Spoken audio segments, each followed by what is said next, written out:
Are you spending a lot of energy in your relationships trying to understand what your partner wants, what they want, or what their stand is in regards to your relationship, to your mother, to going out, prioritizing your time together?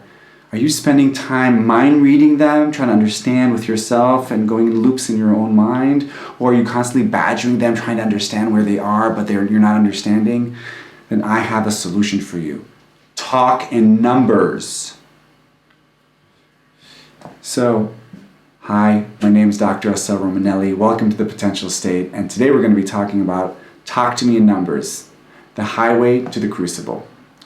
So, we all want to protect ourselves, and the more vulnerable we are, the more we want to protect ourselves, especially in our intimate relationships. So what we do, we use smokescreen. We don't exactly say our position because we're afraid of the other person being hurt or angry or revengeful, especially if it's a negative thought or a negative position. So what we do is we kind of keep things vague. We either talk a lot, but we don't really say anything clear. Oh, this is really important. I want to think there's a part of me that wants this, there's a part of me that wants that, blah, blah, blah, blah, blah. But tachlis, as we say, like, we don't actually say our stand. Or we just don't answer it. Kind of drop that. We don't talk about that. And the price relationships pay when we are extra vague is there's this reactive, symbiotic relationship. Symbiotic in the sense of like, I need to constantly mind read. It's not clear where we are, and there's a waste of energy because I'm constantly trying to understand, wait, what did she say again? Does she want to go out tonight or doesn't she? What is her stand about my mom? It's not clear to me. Or what did she say? Like, how important is this relationship in her life? And you're spending energy, and then you're going in your mind over the verbatim of that last conversation, trying to understand, and then you're like, yes, no, well, maybe. And all this energy is just exhausting. And it's keeping you reactive, and then you're wasting time, and then fighting over, I didn't say I don't love her, I said I kind of love her. No, you said, and then you're going into this cocky pee-pee, this little minute detail of fighting over this stuff, instead of spending your time talking about the real issues, love, belief, wonder, creativity, play. So the way to get out of all of that is to talk in numbers. And what do I mean by that? A simple 1 to 10. And you can't say 5. The second you're saying, I want to spend time with your mom, 3 out of 10, or 8 out of 10. Okay? Or right now in my life, my top 3 priorities is my career, my friends, and then us. That's a very clear priority. It's numbers. Instead of saying it's all important for me, well, it's kind of a complicated period, just say it in numbers. And what do you gain? 4 gains, 5 gains. 8 forces clarity. The second I'm answering you in a 1 out of 10 scale and you can't say 5, it's a high risk, high gain energy, space, right? Because I'm saying 2. I want to go to your mom's 2 out of 5. Okay, so on one hand, that can be an explosion. But on the other hand, it's like, whoa, thank you, let's move on. I didn't really want to go to her anyway, so now that we have that clear, let's move on. So, forces clarity, beat blocks exits.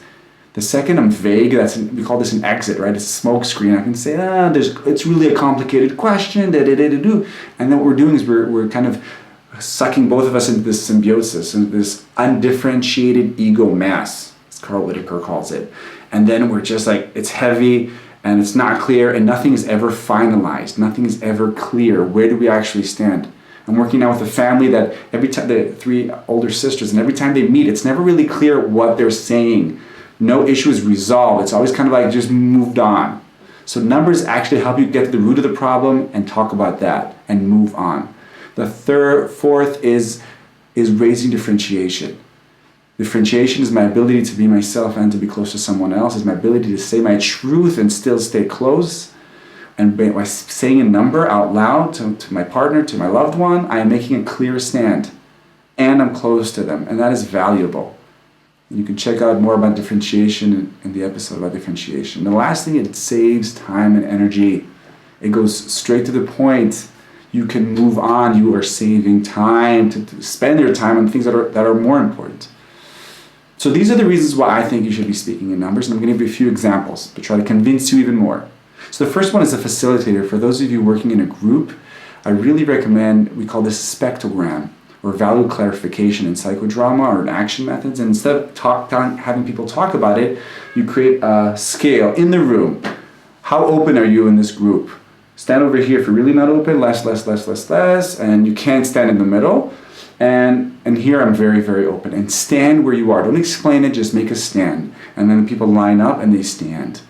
Now Now, why can't they stand in the middle? Why don't you want them to say 5 out of 10? Because that's, again, vague. It's smokescreen. It's not making a position. And then once again, I have to say which kind of 5. So when someone says to me 5, I say 5.1 or 4.9. Take any chance, but take a chance. Take a risk. So that's in the group setting, okay? And then I'm going to give you a few examples from the clinic. So I was working with this couple a few years ago. It was a domestic violence couple, and they came back after the violence was over, and they were starting couples therapy. And I asked her a very simple question: how much are you still invested in this marriage? And she says 3.5 out of 10. And he went into the holy trinity of blocking. He was insulted and offended and disappointed, and obviously I encouraged him to hold on to himself and for both of them to stay close.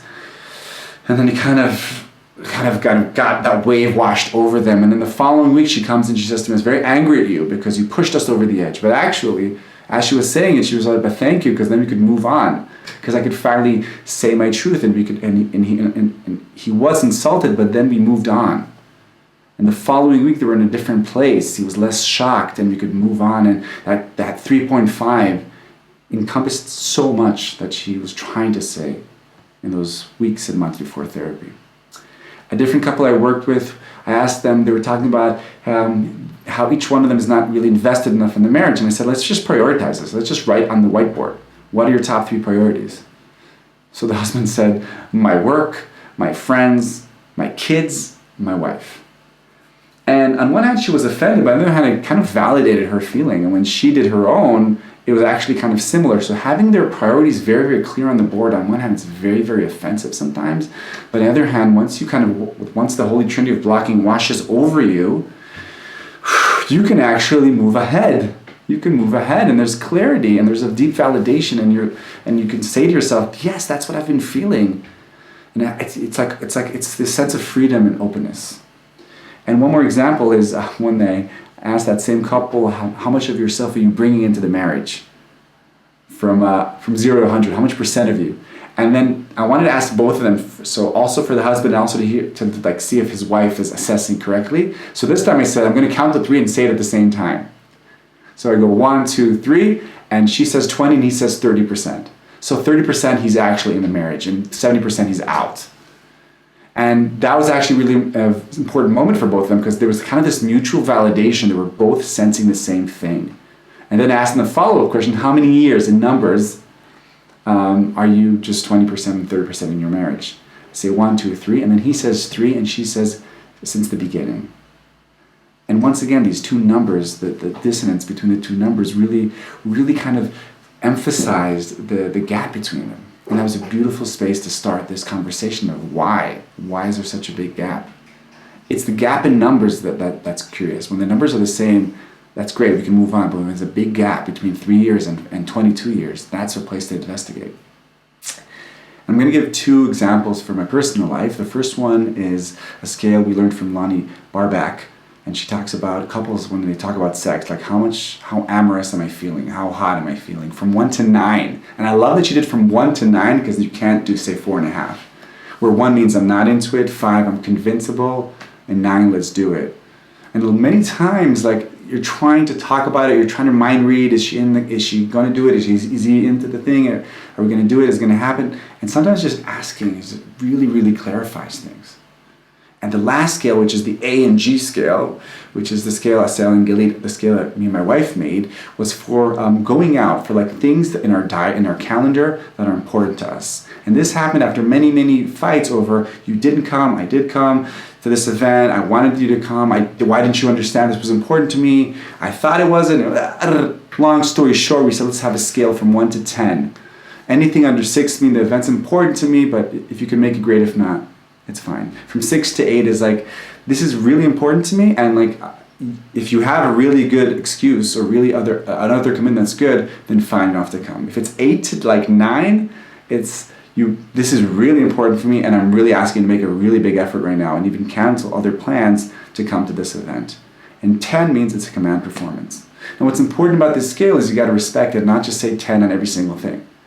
But what I've discovered over the years, we both discovered that I really clarified things. And then when I'm saying to her, oh, there's an interesting show happening next week, and she asks me how important it is to you, I can just say a 6. And if it's 6, you can say, fine, then you can go by yourself. Not in a jabby way, But like it just saves energy, and there's no misunderstanding, and then I don't get insulted and say, wow, I told you there was a show, why didn't you want to come? Because you said 6, and then I can say, yeah, you're right.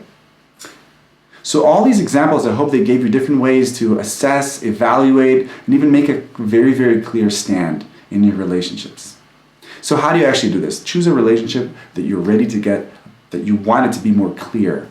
Maybe take the relationships that are draining you from energy because you are mind reading them, mind reading the other all the time. Show them this episode, listen to it together, then dare to start offering numbers or asking for numbers. So next time you feel like something's very, very vague, ask them just, how important is this to you from 1 to 10? Okay? Or how enthusiastic are you to go out tonight from 1 to 10? Just ask them that. And when someone asks you, or when you're going to say it, just keep it simple. Don't say it's complicated, give them a number. Don't say why, just say 4 and breathe. The second you say 4, but actually, you're smokescreen again. Be bold, take a risk, and say the number, and just shut up. Expect a wave of resistance, what I call the holy trinity of blocking. Expect your partner to be surprised, offended, disappointed. But then you keep your hand out and you reach out and you're saying 4, but I'm staying here, I'm staying close, let's talk about this. I'm not running away. This is my truth. And like, reach out, it's gonna be really hard. And over time, just keep going for the numbers, especially when you feel like something's not really clear or when you're not really understanding where that person is. Ask for a number, make sure they don't say 5. Over time, what's going to happen is your relationship is going to become hotter, clearer, more differentiated, very, very sharp. A lot of energy will be released to spend your time on the important stuff, not on mind reading or being insulted. So my name is Dr. Assael Romanelli, and this was The Potential State. I'll see you next time.